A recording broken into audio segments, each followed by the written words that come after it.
Ça vaut le coup sur Boursorama, c'est l'émission qui donne du sens à votre épargne. Aujourd'hui, votre invitée, c'est Hélène Cambournac. Bonjour. Bonjour. Vous êtes la responsable RSE de Wavestone. Wavestone, c'est un cabinet de conseil qui est coté à la Bourse de Paris. Vous êtes engagé dans une démarche RSE, c'est ce que vous écrivez, c'est ce que vous dites depuis maintenant 10 ans. Est-ce que ça fait de vous pour autant un précurseur ou un pionnier? Parce que ça fait un petit moment qu'on en parle de la RSE. Alors, je ne dirais pas qu'on est précurseur ou pionnier, mais néanmoins, c'est un engagement de long terme qu'on a développé progressivement. Et c'était, je dirais, une impulsion forte de nos actionnaires et créateurs de Wavestone, une société qui a été créée une trentaine d'années, et donc qui ont placé la RSE au cœur de l'ADN de l'entreprise et du projet d'entreprise qui est résolument un projet de long terme. Et donc, ça se matérialise dans le fait que l'ensemble des décisions qu'on prend sont alignées avec notre stratégie RSE sur le plan social, mais également maintenant environnemental et également business pour orienter nos efforts business aussi vers l'accompagnement des transformations durables de nos clients. Après, je vais vous le dire comme je le pense, mais c'est vrai que quand on est cabinet de conseil, honnêtement, c'est plus facile de réduire son empreinte carbone ou ses émissions de CO2. C'est plus difficile quand on est un chimiste ou qu'on est un industriel avec des usines et tout. Non, c'est plus facile pour vous? Alors, effectivement, je dis pas qu'il ne faut pas le faire, hein, mais effectivement, et d'ailleurs, c'est aussi la raison pour laquelle le sujet environnemental, on s'y est attaqué un peu plus tard dans le développement de la maturité sur le volet RSE. On s'est d'abord attaché aux sujets qui étaient les plus matériels, les plus prégnants pour nous, c'est-à-dire le volet social, notamment vis-à-vis de nos collaborateurs, parce qu'on est un people business. Notre capital, c'est c'est l'humain, c'est nos collaborateurs. Et donc, on a beaucoup développé d'abord les dimensions diversité-inclusion, bien-être, qualité de vie au travail, engagement des collaborateurs, développement des talents et formation. Oui, mais pardon, tout ça, c'est des mots, enfin, des objectifs qui sont louables, les intentions. Comment ça se matérialise concrètement, au-delà, encore une fois, des formules qu'on entend un peu partout aussi, inclusion. Tout le monde parle d'inclusion aujourd'hui. Comment il y a plus d'inclusion chez Wavestone qu'ailleurs?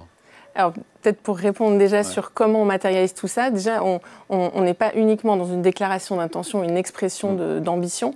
On définit chaque année des objectifs quantitatifs de progression sur un certain nombre de volets. Donc, on a 9 indicateurs. Le plus impactant, parce que les 9, on n'aura pas le temps de tout passer en revue, mais qu'est-ce qu'il y a de plus impactant aujourd'hui? Alors, si on parle du sujet de la diversité et inclusion, par exemple, on a 2 indicateurs.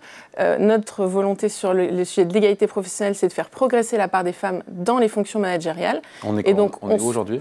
Aujourd'hui, on est à 35%. Ouais. On est parti de 30% en 2020, donc on a quand même progressé de 5 points. C'est une progression qui pourrait être plus rapide, mais voilà, qui progresse dans le bon sens. Et on a un cap à 36,5% pour 2025. Et sur le volet du handicap, l'inclusion du handicap chez Wavestone, on se donne aussi un objectif de progression de la population de collaborateurs qui se sentent à l'aise pour déclarer leur situation de handicap. Et donc, par exemple, aujourd'hui, on a 48 collaborateurs déclarés, mais on en accompagne une centaine, notamment via des aménagements de poste, formation de leur management, etc. Et on continue de se fixer des caps comme ça chaque année, sur lesquels on rendait compte à la fois nos parties prenantes internes, mais aussi externes, nos investisseurs, pour faire la transparence, en fait, est-ce qu'on y est ou est-ce qu'on n'y est pas. Après, c'est compliqué dans votre industrie aussi, ou pas, d'arriver à la parité parce qu'il faut des ingénieurs, et dans les écoles d'ingénieurs, les promotions sont toujours majoritairement masculines. C'est aussi ça la réalité. Alors effectivement, on a organisé en service line en fonction de la typologie d'industrie, par exemple cybersécurité. C'est sûr qu'on n'a pas du tout le même vivier de talent féminin aujourd'hui. On est plutôt autour de 20%, ce qui est à peu près aligné avec les viviers de là où on source nos talents, donc les écoles d'ingénieurs. Mais dans d'autres industries, comme par exemple le secteur public ou encore les services financiers, on a une plus forte représentation des femmes, plutôt autour de 30 à 40%. Et donc notre enjeu dans chacune de ces entités, c'est de faire progresser ce vivier qu'on recrute, parce qu'à l'échelle de Wavestone, aujourd'hui, on est à 43% de femmes dans le recrutement et 43% de femmes dans les effectifs. Et notre enjeu, c'est que ce vivier-là... Effectif de combien d'ailleurs? De combien? 4000 personnes. Ouais. Donc l'enjeu, c'est que ce vivier-là, on le retrouve plusieurs années après dans des fonctions de management. On a un gap encore aujourd'hui, puisqu'on a, comme je vous l'ai dit, 35% de femmes dans le management. Donc on veut résorber cet écart progressivement. Il y a équité ou pas? Alors on parle d'égalité professionnelle, mais est-ce qu'il y a équité salariale entre les hommes et les femmes, ou est-ce qu'il y a encore des écarts de rémunération sur certains profils?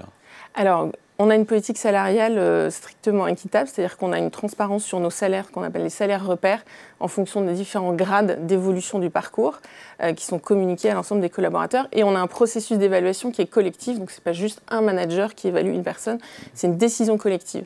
Donc ça garantit qu'aujourd'hui, dans tout notre processus d'évaluation, on est équitable, aussi bien sur le plan de l'évaluation, mais aussi de la rémunération. En revanche, on a un historique, notamment lié au fait qu'on est une société de croissance et qu'on fait beaucoup d'acquisitions.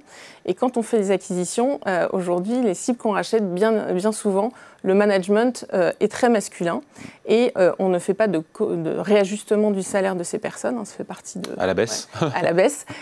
Et donc, on a un historique comme ça qui fait qu'on a, à l'échelle de Wavestone, un petit écart sur la rémunération, mais sur les postes les plus élevés, comme je l'ai expliqué. Bon, je reviens à l'environnement. Sur l'environnement, l'enjeu pour vous, évidemment, il y a peu d'émissions de CO2, même si vous faites des efforts, j'imagine, sur les voyages des collaborateurs, sur l'électricité décarbonée, ça on imagine évidemment. Mais l'enjeu pour vous, c'est quelque part d'accompagner vos clients, surtout, à décarboner leur activité. Comment est-ce que vous y prenez? Est-ce que, quand vous avez des clients qui ne sont pas très vertueux, vous les poussez à l'être plus? Vous arrêtez de les conseiller? Alors effectivement, vous l'avez dit, pour une société de services, on a quand même un enjeu de réduction. Hein. D'ailleurs, on a pris des engagements forts avec une trajectoire net zéro alignée sur le standard SBTI.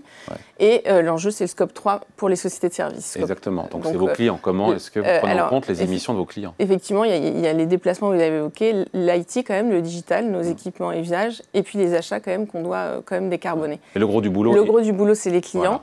Voilà. Et donc là-dessus, on a fait deux mouvements assez forts. Un premier, c'est qu'on a créé une offre de service, donc une service line dédiée de 150 consultants qui sont évidemment des experts sur ces sujets-là et qu'on forme pour qu'ils restent à la pointe sur l'accompagnement des transformations, des sujets de développement durable, pour accompagner nos clients sur les enjeux de décarbonation des achats, de green supply chain, de sustainable tech, par exemple. Et donc l'ambition, c'est que le chiffre d'affaires qu'on a sur ces activités-là se développe. Aujourd'hui, ça représente à peu près 3% de notre chiffre d'affaires. Mais on a quand même des forces vives qu'on n'avait pas avant, on les a rassemblées. Comment ? Et l'objectif, c'est quoi ? Alors, on ne s'est pas donné, je ne saurais pas vous donner le chiffre exact de progression de ce chiffre d'affaires, mais l'ambition, c'est que dans cette practice, le chiffre d'affaires augmente, mais également l'ensemble de nos service lines développent des offres sur ces enjeux propres à l'industrie dans laquelle ils opèrent pour accompagner nos clients sur ce sujet-là. Et le deuxième levier, c'est qu'on forme l'ensemble de nos collaborateurs sur la compréhension de ces enjeux de sustainability. On a déployé un parcours de formation avec la fresque du climat et l'AXA Climate School. Et ce qu'on veut, c'est que finalement, ça devienne un réflexe. La fresque du climat, on la retrouve dans beaucoup de boîtes. Dans beaucoup d'entreprises. Mais ça représente quand même, tout compris, notre parcours, 9 heures de formation obligatoire pour tous.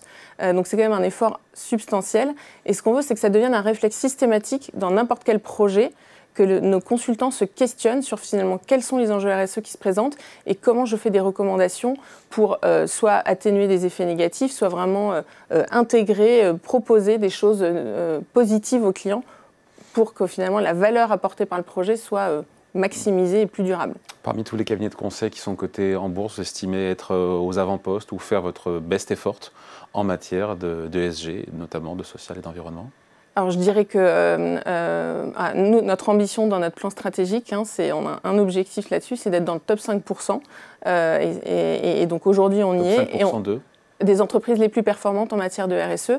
Sur la base secteur ou dans notre secteur, dans le conseil. Et donc ça s'est assis sur on y est aujourd'hui et on veut s'y maintenir et c'est de plus en plus challenging parce que l'exigence et puis tout le monde s'y met. Et donc c'est assis sur Etifinance, notre classement Etifinance et Ecovadis. Et donc l'enjeu c'est de maintenir cette avance qu'on pouvait avoir alors que tous les cabinets de conseil s'y mettent. C'est une bonne chose. Merci beaucoup. Hélène Cambournac, responsable RSE de Wavestone qui est cotée à la Bourse de Paris. Merci à vous. Merci. Ça vaut le coup revient la semaine prochaine ici sur Boursorama.